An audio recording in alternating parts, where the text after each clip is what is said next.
सबसे पहले बहुजन समाज में जन्मे अपने सभी संतों गुरुओं महापुरुषों को नमन करते हुए यहाँ पर उपस्थित मेरी माताएं बहनें, मेरे सम्मानित साथी, बड़े बुजुर्ग, प्यारे बच्चे, मंच पर बैठे हमारे सभी सम्मानित पदाधिकारी और भाई मनीष जो गानों के भजनों के माध्यम से आपका मनोरंजन और समाज में अच्छाइयों का प्रचार कर रहे हैं, और हमारे भिक्षुगण, आप सबको मेरा क्रांतिकारी जय भीम और नमन उस महापुरुष को जिनकी आज जयंती के उपलक्ष्य में 132वीं जयंती के उपलक्ष्य में आपने इतना सुंदर कार्यक्रम रखा।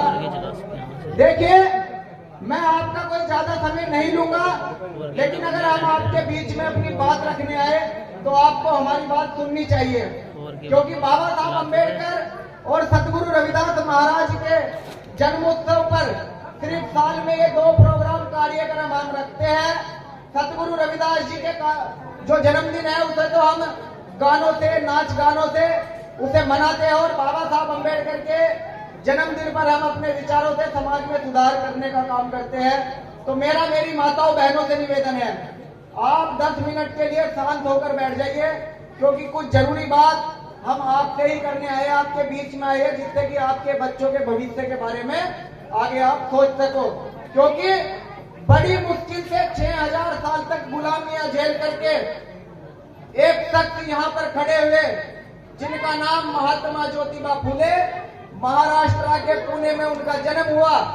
वो सैनी समाज से थे। 1848 में, सन 1848 से उन्होंने इस आंदोलन की, इस मिशन की शुरुआत की।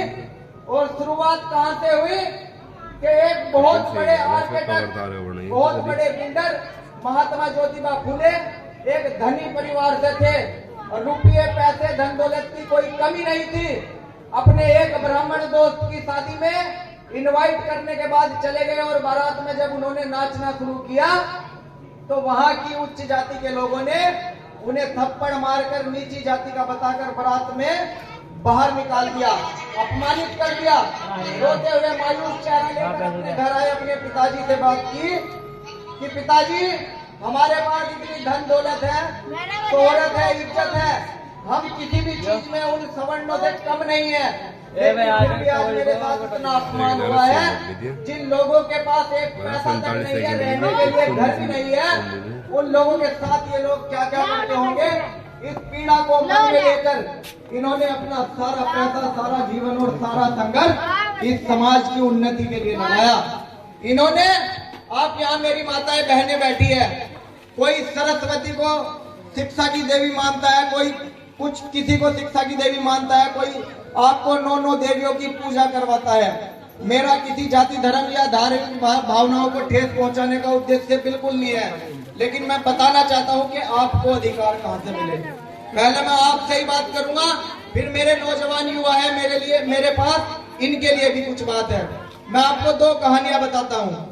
2 तरह की कहानी इस दुनिया में, इस भारत देश में है। एक तो झूठी कहानी, झूठा इतिहास, जिसे आप सब लोग और तमाम देश के लोग जानते हैं, और एक सच्ची कहानी, सच्चा इतिहास, जिसे आप लोग बिल्कुल नहीं जानते, उससे आप बिल्कुल अनजान हैं। वो इतिहास है महात्मा ज्योतिबा फुले द्वारा आप मेरे समाज की माताओं बहनों को अधिकार देने का। कौन सा अधिकार? पढ़ने का अधिकार। अगर कोई कहता है कि बाबा साहब अम्बेडकर ने हमें पढ़ने का अधिकार दिया है, तो गलत है।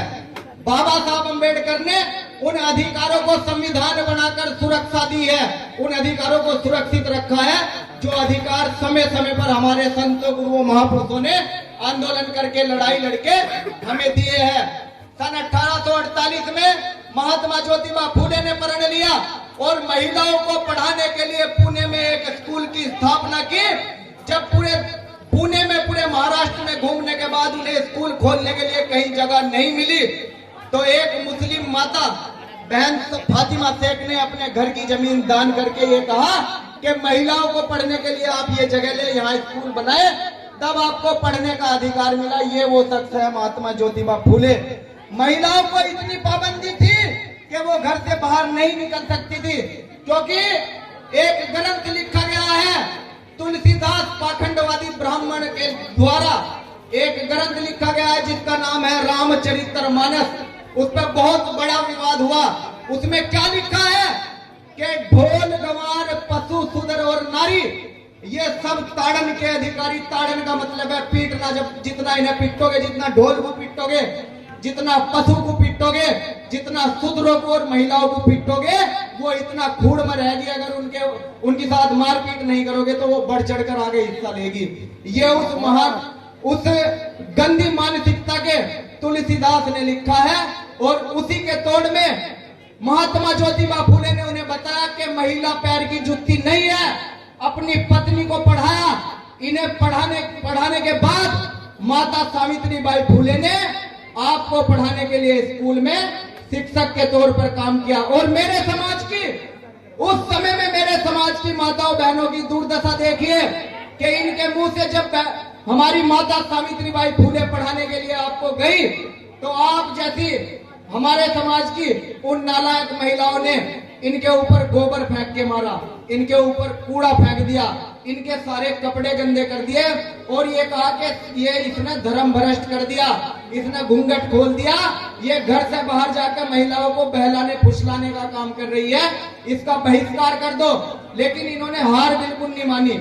एक साड़ी पहनकर जाती थी जिसे वो महिलाएं गंदा करती थी और दूसरी साड़ी बैग में लेकर जाती थी, कपड़े बदलकर फिर आपको पढ़ाने का काम किया।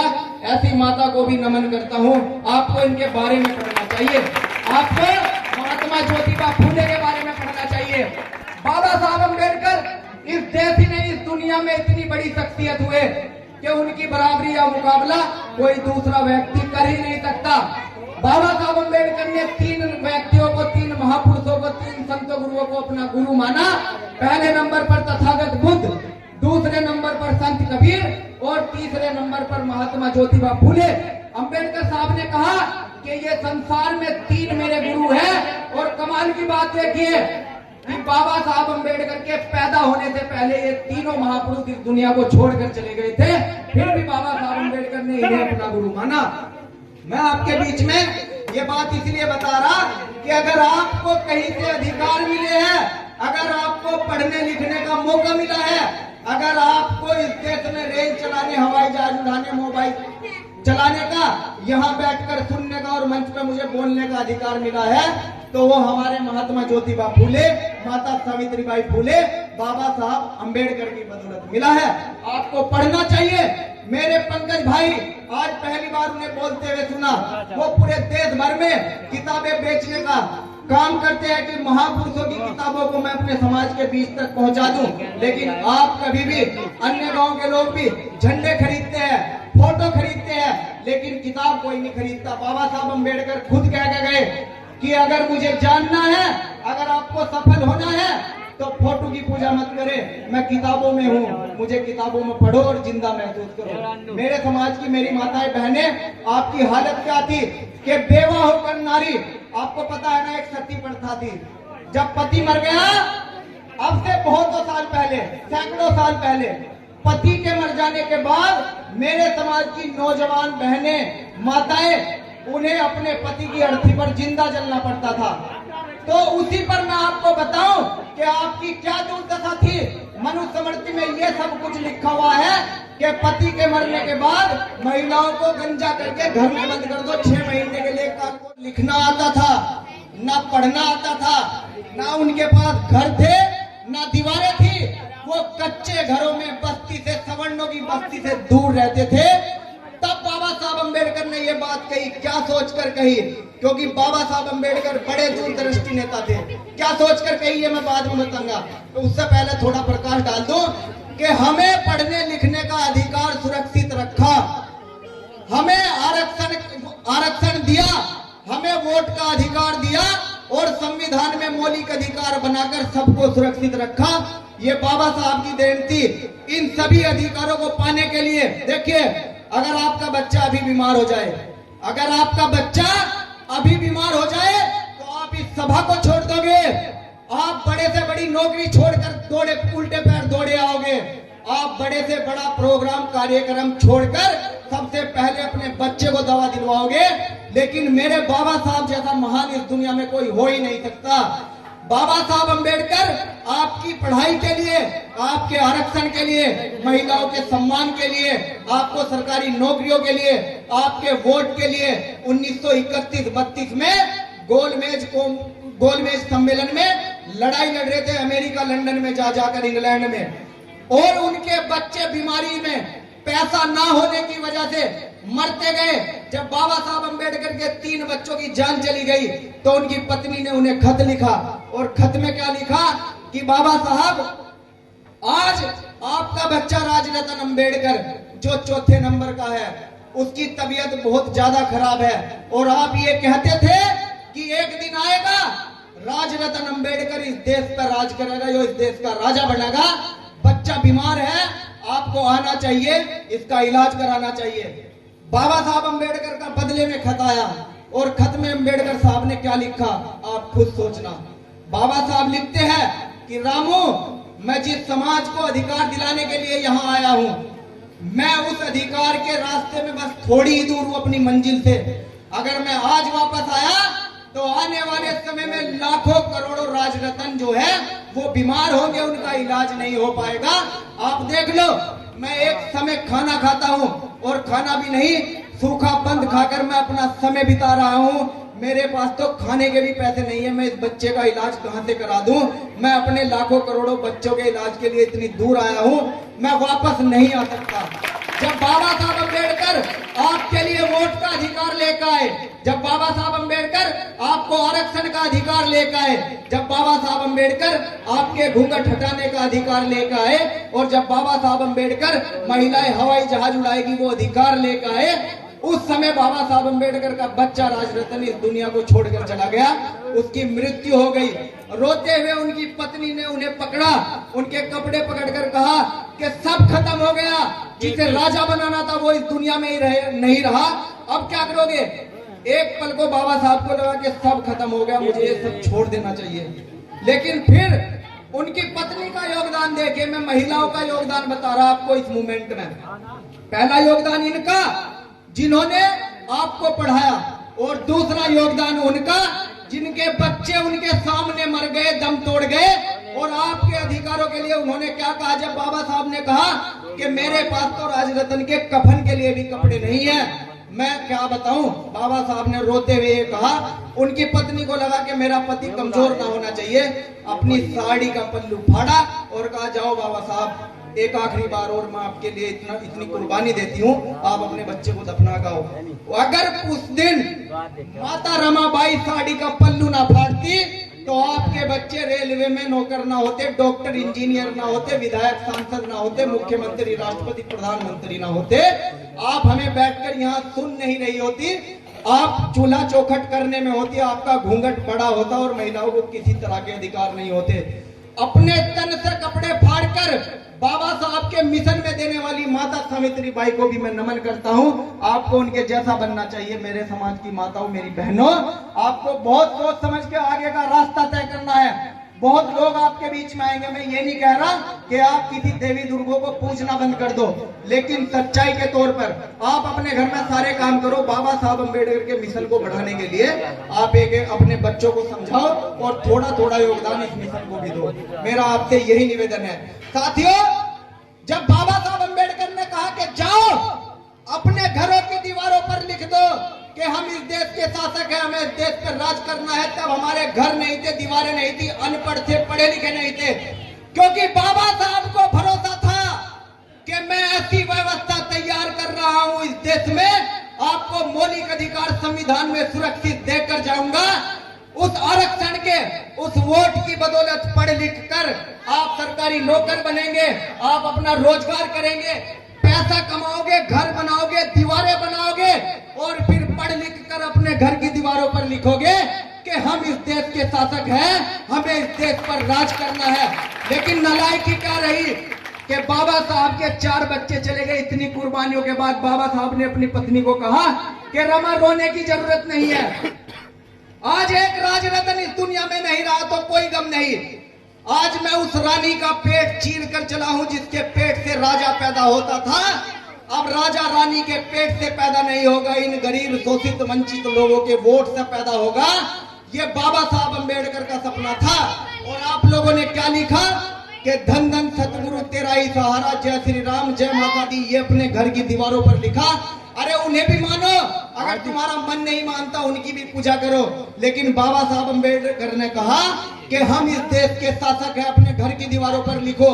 650 साल पहले सतगुरु रविदास महाराज का जन्म हुआ और 600 साल पहले इन्होंने कहा कि ऐसा चाहूं राज में जहां मिले सबन को अन्न, छोट बड़े सब सम बसे रविदास रहे प्रसन्न। इन्होंने कभी मूर्ति पूजा के लिए नहीं कहा, इन्होंने हुमन के लिए नहीं कहा, इन्होंने भक्ति के लिए नहीं कहा। इन्होंने क्या कहा कि ऐसा चाहूं राज में जहां मिले सबन को अन्न, छोट बड़े सब सम बसे रविदास रहे प्रसन्न। वो कौन सा राज था? वो बेगमपुरा राज था, जहां कोई गम ना हो, जहां भेदभाव ना हो, जहां छुआछात जातिवाद ना हो, जहां अमीर गरीब में फर्क ना समझा जाए, जहां महिला और पुरुष को एक समान दर्जा दिया जाए। ऐसे राज की उन्होंने कल्पना करी कि 2 बजे जब मेरे समाज के युवा सड़क पर बाहर जाते हैं, जिस तरह की आजादी उन्हें रात को 12 बजे 2 बजे घूमने की है, इतनी आजादी मेरे समाज की महिलाओं की, मेरी माताओं बहनों को होनी चाहिए कि इन्हें भी अधिकार है, ये रात को 2 बजे 1 बजे भी घूम सकती है। ये हमारी गुलाम नहीं है। पूरा दिन चूल्हा चौखट करती है, घास काट कर लाती है, दूध बेचकर अपने बच्चों को पढ़ाने का काम करती है। और वही उनमें से ही कुछ नालायक बच्चे उस पैसे से शहर में जाके सिनेमा देखते हैं, उस पैसे को बेफिजूल उड़ाते हैं, उस पैसे की बियर पीते हैं, सिगरेट बीड़ी तंबाकू गुटखा भांग धतूरा, इस तरह से नशे की ओर बढ़ रहे हैं। उन नौजवान नालायक युवाओं से मैं कहना चाहूंगा कि नशे की लत को छोड़कर आप लोग पढ़ाई पर ध्यान दें। अगर पढ़ाई में मन नहीं है तो कोई अच्छा काम सीख ले, क्योंकि जब पढ़ोगे अच्छी नौकरी मिलेगी, जानकारी मिलेगी। जब काम सीखोगे 2 पैसे घर में आएंगे, अच्छे घर बनेंगे, बहनों की अच्छी शादी होगी, छोटे भाइयों को अच्छा पढ़ाओगे, माँ बहनों के लिए अच्छे कपड़े लाओगे और अपने परिवार को उन्नति की ओर लेके जाओगे। अरे नशा करना है तो सतगुरु रविदास महाराज की भक्ति का नशा करे। नशा करना है तो बाबा साहब अंबेडकर, फूले साहू और काशीराम के मिशन का नशा करे। अगर एक बार कर लिया तो जिंदगी भर नहीं उतरेगा। वो नशा क्या कि रात को किया और सवेरे को उतर गया, एक बार पैंट में ही मुंह दिया, उस नशे से कोई फायदा नहीं होने वाला, समाज का उद्धार नहीं होने वाला। समाज के नौजवान युवाओं से हाथ जोड़कर निवेदन है, मैं किसी के ऊपर टोंट नहीं कस रहा, मैं समाज की कमियां बता रहा कि नशे से बिल्कुल दूर हो जाओ। हजारों साल हमारे महापुरुषों ने संघर्ष किया, 6000 साल हमने गुलामियां झेली। वो इसलिए नहीं कि आज सारे अधिकार होने के बाद हम बाबा साहब के सपनों का भारत बनाने की बजाय मनुवादियों का समर्थन करें, मनुवादियों की मदद करें। मेरे समाज के नौजवान साथियों, जब जब क्रांति हुई, जब जब बदलाव हुआ तो हजारों लोग जेल गए, सैकड़ों लोगों की जान गई। चोरा चोरी कांड में हमारे समाज के हजारों लोगों को मार दिया। और ऐसे ही 2 अप्रैल के आंदोलन में हजारों लोग जेल चले गए, हमारे सैकड़ों भाइयों की हत्याएं कर दी गई। तो अगर बदलाव करना है, अगर राज करना है तो कुर्बानी तो देनी पड़ेगी। और वो कुर्बानी हम अपने आप से शुरू करते हैं। हमें परवाह नहीं कि कल हमारी जान चली जाए या आज चली जाए, लेकिन ये जो बहनें बैठी है ना, ये मेरी माताएं बैठी है ना, इनके मान सम्मान में अगर जरा सी भी ठेस पहुंचेगी तो अपने भाई को याद करके देख लेना, जान ले भी लेंगे और जान दे भी देंगे। लेकिन आपसे मैं पिछली बार भी आया था, ये निवेदन करके गया था